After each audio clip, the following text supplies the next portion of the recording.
परमात्मा की असीम दया और सद्गुरु की अपार कृपा से आज फिर यह शुभ अवसर मिला है कि हम थोड़ी देर के लिए संसार के शोर से हटकर आत्मिक बातें सुने और समझें।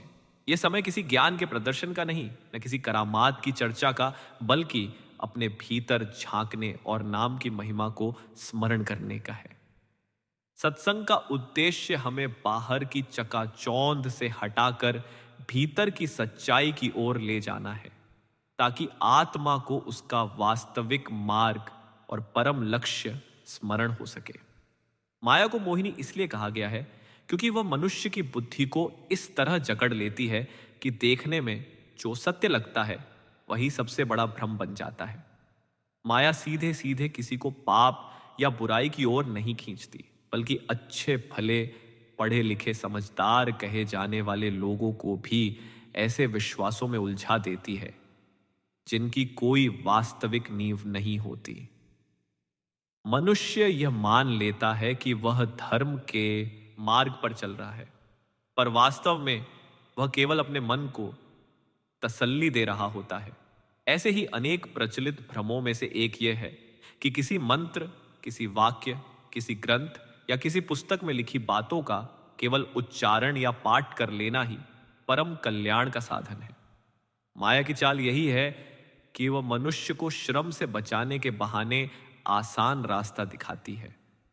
मनुष्य भी स्वभाव से उसी ओर झुकता है जहां उसे अपने स्वार्थ और सुविधा की रक्षा होती दिखाई देती है। इसलिए वह यह मान लेता है कि जो कुछ वह आंखों से पढ़ रहा है या जिह्वा से दोहरा रहा है, उसी से उसे आत्मिक लाभ मिल रहा है। वह यह स्वीकार करने में भी संकोच नहीं करता कि उस पढ़ी या बोली हुई बात पर चलना आवश्यक नहीं है। उसके अर्थ और सार को समझने की भी कोई विशेष जरूरत नहीं है। पाठ हो गया, मंत्र बोल लिया गया, ग्रंथ खुल गया, बस यही पर्याप्त समझ लिया जाता है। सच्चाई यह है कि सच्चे उपदेश पर चलना बहुत कठिन होता है। इसके लिए मन को मोड़ना पड़ता है, इच्छाओं को सीमित करना पड़ता है, प्रिय आदतों को छोड़ना पड़ता है और अप्रिय लगने वाली बातों को अपनाना पड़ता है। मन इस कठिनाई से बचने के लिए तरह तरह के बहाने खोजता है। उसे लगता है कि अगर केवल पाठ करने से या किसी और से पाठ करवा लेने से वही फल मिल सकता है, तो फिर जीवन को बदलने की जरूरत ही क्या है।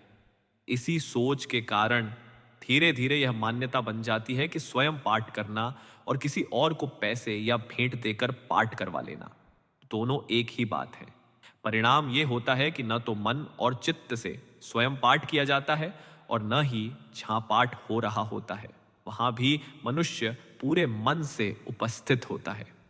शरीर कहीं और होता है, मन कहीं और भटक रहा होता है। माया का यह भ्रम मनुष्य को यह अनुभव ही नहीं होने देता कि वह आत्मिक रूप से खाली होता जा रहा है। संत महापुरुषों की वाणी इस भ्रम को साफ साफ तोड़ती है। उनकी वाणी से यह स्पष्ट होता है कि किसी भी धर्मशास्त्र, ग्रंथ, पुस्तक या मंत्र का केवल पाठ, भले ही वह स्वयं किया जाए, आत्मा को परम लक्ष्य तक नहीं ले जाता। वह उसी प्रकार निष्फल होता है जैसे पानी को केवल मथना। पानी को मथने से मक्खन नहीं निकलता, बल्कि समय और श्रम दोनों व्यर्थ जाते हैं। संत कहते हैं कि यह स्थिति उससे भी अधिक हानिकारक हो सकती है, क्योंकि इससे मनुष्य के भीतर एक झूठा संतोष और अहंकार पैदा हो जाता है कि उसने कुछ बड़ा कर लिया है। यही अहंकार सच्चे मार्ग का सबसे बड़ा रोड़ा बनता है। मनुष्य यह मान लेता है कि उसने तो शास्त्र पढ़ लिए, मंत्र जप लिए, पाठ कर लिए, अब उसे और क्या चाहिए। फिर न तो सच्चे मार्ग पर चलने की इच्छा रहती है और न ही उसके बारे में जानने की जिज्ञासा। गुरु नानक साहिब इस सत्य को बहुत गहरे शब्दों में समझाते हैं। पड़ी पड़ी घड़ी लदिया ही, पड़ी पड़ी भरिया ही साथ, पड़ी पड़ी बेड़ी पाये, पड़ी पड़े गड़िया ही खात, पड़िया ही जेते बरस बरस, पड़िया ही जेते मास, पड़िये रे आरजा, पड़िया ही जेते सासा, नानक लेख इक्कल होरु हुमई झकना। इन पंक्तियों में गुरु साहिब यह स्पष्ट करते हैं कि यदि किसी ने इतनी पुस्तकें पढ़ ली हों कि उनसे गोदाम भर जाए और उन्हें ढोने के लिए बैलगाड़ियां, ऊंटों के काफिले और नावें चाहिए हो। यदि किसी ने वर्षों, महीनों, यहां तक कि जीवन की हर सांस पढ़ने में लगा दी हो, तो भी यदि उस पढ़ने से केवल अहंकार बढ़ा है तो वह सब व्यर्थ है। वह पढ़ना मनुष्य को प्रभु के निकट नहीं ले जाता, बल्कि उसे अपने ही अहंकार की आग में और अधिक झोंक देता है। नाम वह वस्तु है जो प्रभु की दया का पात्र बनाती है। पुस्तकें चाहे कितनी ही पवित्र क्यों न हो, उनका पाठ स्वयं नाम नहीं बन जाता। केवल पढ़ते रहने से मनुष्य अपने मन को और अधिक थकाता है, दुखी करता है। लिखे लिखे पढ़िया तेता कड़िया। गुरु अमरदास जी भी इसी सत्य को दोहराते हैं कि यदि कोई शास्त्रों, स्मृतियों और वेदों का वर्णन करता रहे पर तत्व को न पहचाने तो वह भ्रम में ही भटकता रहता है। कक स्मृति सासत वेद वखाणे, भर में भूला ततु न जाने। रे बिनु सती गुर से वे सुखु न पाए, दुखो दुख कमावनिया। सुख सती गुर की सेवा के बिना नहीं मिलता। बिना नाम के अभ्यास के मनुष्य जो भी करता है वह अंततः दुख ही कमाता है। गुरु अर्जुन साहिब भी यही कहते हैं कि वेद, कतेब, स्मृतियां और शास्त्र, इन सबको पढ़ लेने मात्र से मुक्ति नहीं मिलती। वेद, कथेब, स्मृति सभी सासत, इन पढ़िया मुक्ति न हुई। एक हुआ खरु जो जापे तिसु गुरमुखी होए, गुरमुखी जापे तिसकी निर्मल सोई। मुक्ति उसी को मिलती है जो सती गुरु की शिक्षा पर चलकर नाम का जाप करता है। वही वास्तव में निर्मल होता है। यह भी स्पष्ट किया गया है कि पढ़ा लिखा और अनपढ़ दोनों ही परम गति को प्राप्त कर सकते हैं यदि वे प्रभु का ध्यान करते हैं। जो प्राणी गोविंदु धियावे, पढ़िया अनपढ़िया परम गति पावे। इसके विपरीत अनेक लोग तन को कष्ट देकर मन को शुद्ध करने का प्रयास करते हैं। कोई आग के बीच बैठता है, कोई धूप और अग्नि का तप करता है, कोई ठंड में बर्फीले जल से शरीर को ठंडा करता है, कोई कीलों की सेज पर लेटता है, कोई वर्षों तक एक पैर पर खड़ा रहता है। बाहरी दृष्टि से यह सब बहुत बड़ा त्याग और तप लगता है, पर भीतर मन अपनी इच्छाओं और अहंकार के साथ सुरक्षित बैठा रहता है। ऐसे तप करने वालों की दृष्टि अक्सर मान बढ़ाई, प्रसिद्ध या धन की ओर होती है। तप भी मन की प्रेरणा से किया जाता है। जब शरीर कष्ट सहता है, मन भीतर अपने आराम के घर में बैठकर तमाशा देखता रहता है। इसलिए यह तप सांप मारने के लिए लाठी को पीटने जैसा है। न सांप मरता है, न समस्या हल होती है। शरीर हरि मंदिर है, उसे कष्ट देना, उसे नष्ट करना प्रभु की प्राप्ति का साधन नहीं बन सकता। गुरु नानक साहिब इस बात को अत्यंत कठोर उदाहरणों से समझाते हैं कि यदि कोई अपने शरीर को अग्नि में होम दे, तन और मन दोनों को यज्ञ की लकड़ियां बनाकर दिन रात जलाता रहे, अपने शरीर को आरी से कटवा दे या पर्वतों की बर्फ में गलाता रहे, तो भी अहंकार का रोग नहीं जाता।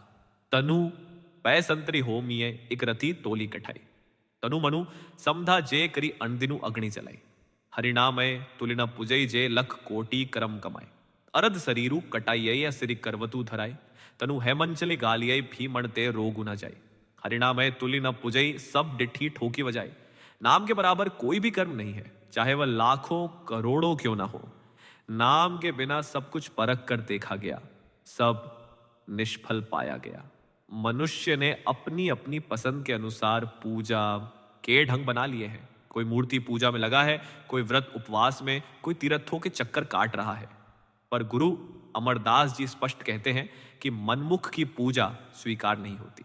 पूजा करे सबु लोकु संतहु, मनमुखी थाई ना पाई। सबदी मरे मनु निर्मलु संतहु, एह पूजा थाई पाई। बिनु नावे होर पूज न होवी, भरमि भूली लोकई। सच्ची पूजा वही है जिसमें मन शब्द में मरता है, नाम में लीन होता है। नाम के बिना कोई भी पूजा वास्तविक नहीं है। संसार भ्रम में भटक रहा है। अनेक लोग इस विश्वास में जीवन भर उलझे रहते हैं कि किसी विशेष स्थान पर बहते हुए या स्थिर पानी में स्नान कर लेने से उनके पिछले और अगले सभी कर्म नष्ट हो जाते हैं और वे अपने आप मुक्ति के अधिकारी बन जाते हैं। इसी विश्वास के सहारे वे दूर दूर तक पैदल चलते हैं, कठिन यात्राएं करते हैं, शरीर को कष्ट देते हैं और यह मान लेते हैं कि अब उनका जीवन सफल हो गया। मन को यह तसल्ली मिल जाती है कि बहुत बड़ा धर्म कर्म हो गया है। यह सच है कि संत महापुरुष संसार के शोर शराबे से दूर नदियों के किनारे, पर्वतों की गुफाओं में या जंगलों के एकांत में जाकर रहे हैं।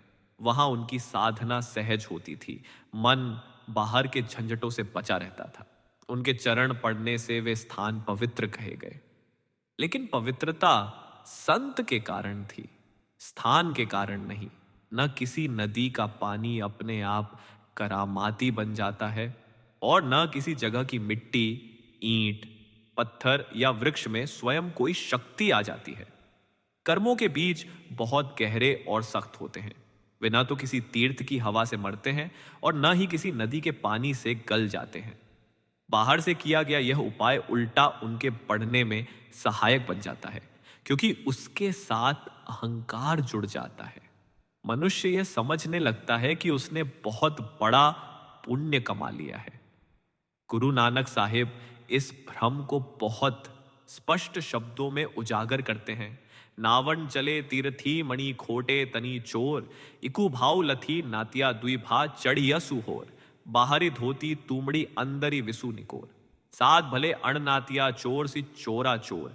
तीर्थ स्नान के लिए जाने वाला व्यक्ति बाहर से तो नहाया हुआ लगता है, लेकिन यदि मन खोटा है तो वह भीतर से चोर ही रहता है। बाहर से शरीर धो लेने से मन की विषैली मलिनता नहीं जाती। जैसे एक कड़वी तुम्बी बाहर से कितनी ही साफ क्यों ना कर ली जाए, उसका अंदरूनी कड़वापन नहीं मिटता, वैसे ही तीर्थ स्नान से मन की कड़वाहट समाप्त नहीं होती। जो मलिनताएं मनुष्य ने पूरे जीवन में इकट्ठी की है, वे शरीर की त्वचा पर लगी धूल नहीं है कि पानी से बह जाए। वे मन के भीतर संस्कार बनकर बैठी है। उन पर न तीर्थ का पानी असर करता है और न ही कोई और बाहरी उपाय।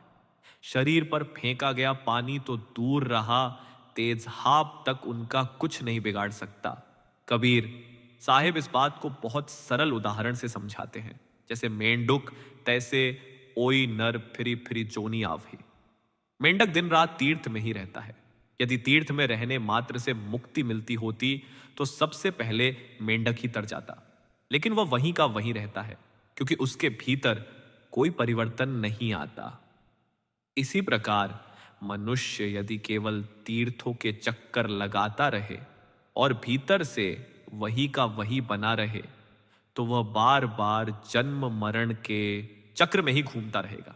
यदि कोई संसार के हर कथित धर्म स्थापक की हर विधि अपना ले, हर प्रकार का स्नान, व्रत, उपवास कर ले, तो भी सद्गुरु के बिना वह अंधकार में ही रहता है। अगदुक करी स्नाना भ्रमी आए धर सारी, अनेक सोच करहे दिन राती बिनु सतिगुर अंधियारी।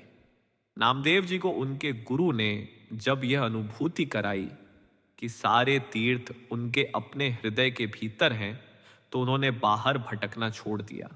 उन्होंने कहा कि अब मैं अपने भीतर ही स्नान करूंगा, बाहर जाकर जल जंतुओं को क्यों परेशान करूं। तीरथ देख न जल मही पैसू जिया जंत ना डराऊ, 68 तीरथ गुरु दिखाए घट ही भीतरी नहाओ। ये तीर्थ केवल नामदेव जी के भीतर नहीं है, हर एक के भीतर है, आपके भीतर, मेरे भीतर। बस वह दृष्टि चाहिए जो उन्हें दिखा दे। वह दृष्टि सतगुरु देता है। सबदी मरई सोई जनु पूरा, सतिगुरु आँखी सुनाए सूरा। काया अंदरी अमृत सरु साचा, मनु पीवै भा सुभय। हे, जब सच्चा अमृत सर हमारे भीतर है तो बाहर कहां भटकना है। बाहर का तीर्थ केवल भ्रम को बढ़ाता है, भीतर का तीर्थ मुक्ति की ओर ले जाता है। अब दान की बात आती है। दान अपने आप में बुरा नहीं है। जो व्यक्ति ईमानदारी से मेहनत करके अपनी कमाई करता है और उसमें से यथाशक्ति किसी की सहायता करता है, उसमें करुणा का भाव विकसित होता है। माया का मोह कुछ कम होता है, लेकिन यह भी उतना ही आवश्यक है कि दिया गया धन सही कमाई का हो और सही भावना से दिया गया हो। गुरु नानक साहिब स्पष्ट कहते हैं, कक्का अगय सो मिले, जी खट्टे घाले ते हैं। आगे वही मिलता है जो मेहनत से कमाया और दान किया गया हो। चोरी, धोखे, डकैती या बेईमानी से कमाए गए धन का थोड़ा सा हिस्सा दान कर देने से कोई प्रभु को खुश नहीं कर सकता। संसार की अदालतें भी चोरी के माल को पहचान लेती हैं और असली मालिक को लौटा देती हैं। प्रभु का न्याय तो उससे भी अधिक सूक्ष्म और सच्चा है। यह कैसे संभव है कि कोई पाप से धन कमाए और फिर उसका कुछ अंश धर्म के नाम पर देकर अपने सारे पाप धो ले? इस तरह का दान प्रभु को नहीं बल्कि अपने आप को धोखा देना है। दान देते समय पात्र और कुपात्र का विचार भी आवश्यक है। यदि किसी को केवल उसकी गिड़गिड़ाहट देखकर दे दिया गया धन उसे शराब, नशे या हिंसा में लगाने में सहायक बन जाए तो वह दान पुण्य नहीं कहलाता, वह तो पाप में साझेदारी बन जाता है। गुरु नानक साहिब चेतावनी देते हैं कि यदि मन में दान का अहंकार आ जाए तो बड़े से बड़ा दान भी व्यर्थ हो जाता है। रबटा लक बहु हैवर गैवर दानु, दानु गौआ घनी भी अंतरिक गर्भु गुमानु। यदि कोई गायें, घोड़े, हाथी, जमीनें, यहां तक कि सोने के किले तक दान कर दे लेकिन मन में गर्व और दिखावा बना रहे तो उस दान का कोई मूल्य नहीं। जैसे कोई व्यक्ति हाथी को दलदल से निकालने का दिखावा करे लेकिन असल में जानता हो कि थोड़ी देर बाद वही हाथी फिर दलदल में फंस जाएगा और कोई दूसरा उसे निकालने आ जाएगा, वैसे ही दिखावटी दान आत्मा को पार नहीं कराता। गौदान, भोज, भंडारे ये सब यदि केवल सामाजिक प्रतिष्ठा, राजनीतिक लाभ या आत्मसंतोष के लिए किए जाए तो उनका फल इसी लोक तक सीमित रहता है, आगे आत्मा के साथ कुछ नहीं जाता। मन के कहे लगकर या देखा देखी किए गए धर्म कर्मों का फल रास्ते में ही खर्च हो जाता है। जैसे मुसाफिर की जेब की रेजगारी चाय पानी में खत्म हो जाए, आगे की यात्रा के लिए कुछ नहीं बचता। उस घटना को करामात कहा जाता है जो सामान्य बुद्धि से परे हो, जो कुदरत के नियमों के विपरीत प्रतीत हो और जिसे करके दिखाया जाए। ऐसी घटनाओं के पीछे कोई न कोई आध्यात्मिक शक्ति मानी जाती है। संसार के लगभग सभी धर्मों की पुस्तकों में इन शक्तियों का उल्लेख मिलता है। इन्हीं शक्तियों को सिद्धियां कहा गया है। गुरुवाणी में कहा गया है असट सिद्धि नवनिधि छह।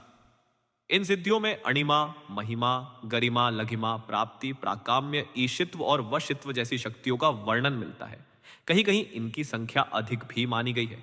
संत रविदास जी भी फरमाते हैं असट दशा सिद्धि कर तलय सब कृपा तुम्हारी। सामान्य धारणा यह है कि ये करामाती शक्तियां अवतारों, नबियों, संतों और महापुरुषों को परमेश्वर की ओर से प्राप्त होती हैं और यह भी माना जाता है कि जब तप, योग साधना आदि से इन शक्तियों को पाया जा सकता है। संसार की दृष्टि से देखा जाए तो इनका लाभ स्पष्ट दिखाई देता है। रोग दूर करना, संकट टाल देना, भविष्य बता देना और लोगों को प्रभावित कर लेना, ये सब बातें साधारण मनुष्य को बहुत आकर्षित करती हैं।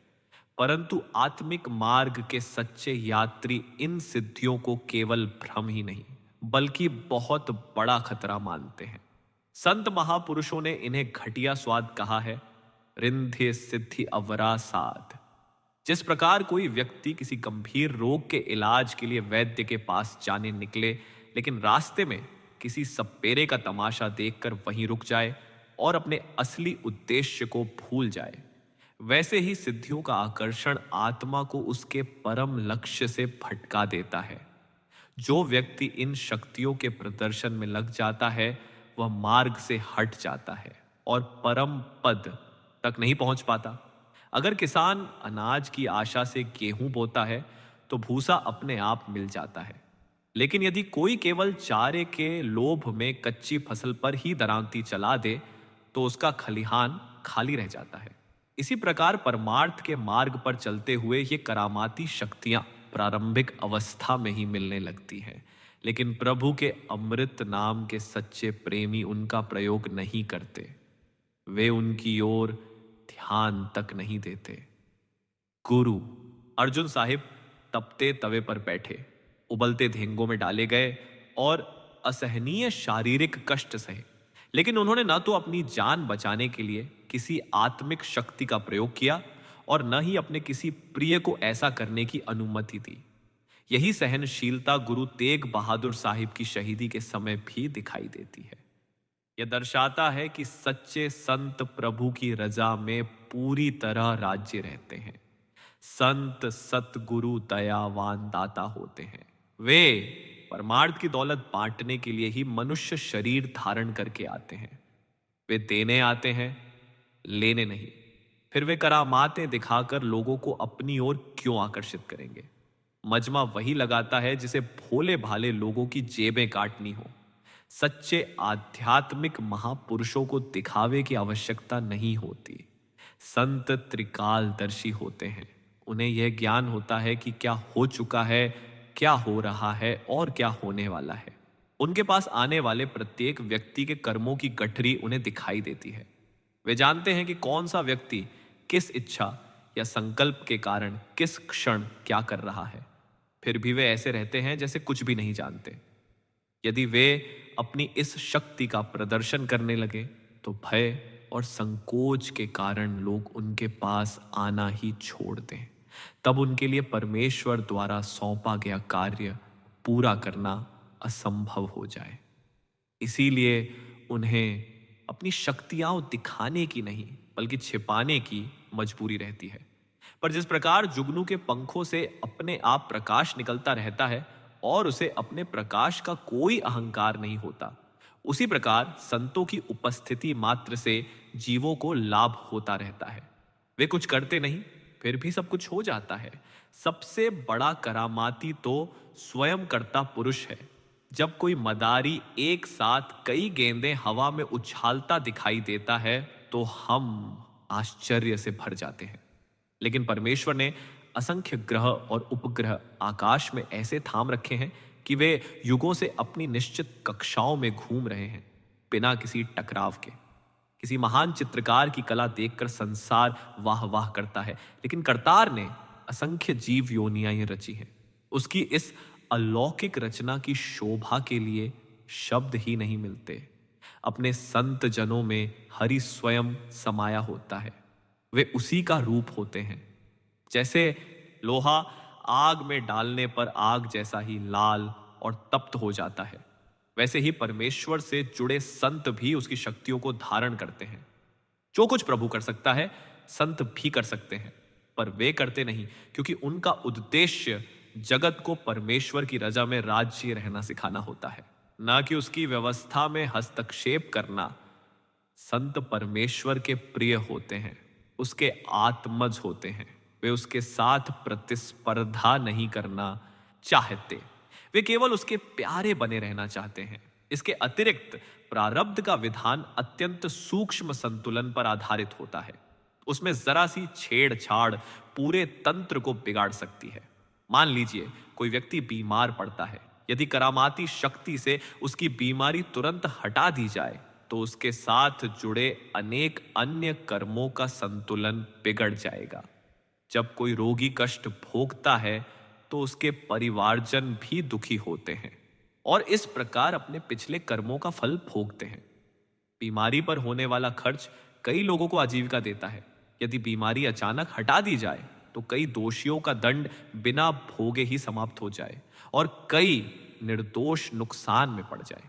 इसलिए सच्चे प्रेमी प्रभु की बख्शिशों को अपने भीतर छिपा कर रखते हैं। पारखिया वथु समालिगुर। संतों की सच्ची करामात यह नहीं कि वे चमत्कार दिखाएं, बल्कि यह है कि वे सोए हुए जीवों को जगा दें और उनके हृदय में परमेश्वर की प्रीति का बीज बो दें। इससे बड़ी कोई करामात नहीं। घटिया किस्म के तमाशे दिखाकर वाहवाही लूटना संतों का काम नहीं। सिद्धियों का प्रदर्शन अहंकार को बढ़ाता है। लोग पीछे पीछे चलने लगते हैं, भेंटें चढ़ने लगती हैं और धीरे धीरे लालच की आग भड़क उठती है। इस प्रकार सारी कमाई नष्ट हो जाती है और पतन का मार्ग खुल जाता है। इसी कारण संतों ने इन शक्तियों से दूर रहने की शिक्षा दी है। बिनु नावै पैननु खाणु सबु बादी है, थिगु सिद्धि थिगु करामाती। सा सिद्धि सा करमाती है, अचिंतु करे जिसु ताति।